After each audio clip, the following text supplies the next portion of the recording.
Kim Anderson, our crop marketing specialist, joins us now. Kim, corn, sorghum, and beans, relatively stable. Wheat, not so much. Let's start with that first group.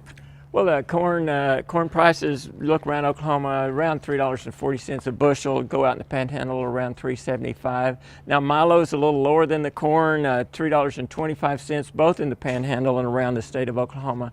And soybeans is really in the tank somewhere around $7.40 a bushel. What are your price expectations for corn, sorghum, and beans? Well, if you look at corn, it's the second highest corn production on record for both the United States and the world, but you've got record corn consumption in the U.S. and around the world, and actually projected lower ending stocks as we get out. So I think there's some potential for higher corn prices. You look at Milo, that's just going to follow the corn prices, so some potential there for Milo too. But soybeans is in the tank. You've got record U.S. soybean production. You've got record world soybean production. You do have record world consumption of soybeans, but you've still got record ending stocks projected. So I don't think there's much hope for soybean prices right now. And then, of course, you've got the China trade tiff that I call it. My worry about the Chinese deal is, like, you go back into the 70s when President Nixon put on the price freeze. Everybody held their commodities till the prices came off the freeze. Anticipating higher prices, they went in the tank. I'm afraid that people are going to hold their soybeans.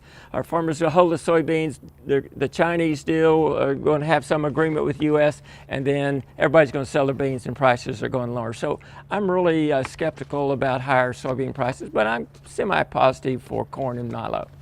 Now, wheat, I understand, has really taken a beating, and recently, what's going on there? Well, it's just reacting to what's going on in Russia. You know, 1 week they're going to limit exports. The next day they're not going to limit exports. You get 25 to 50 cent price moves just on that.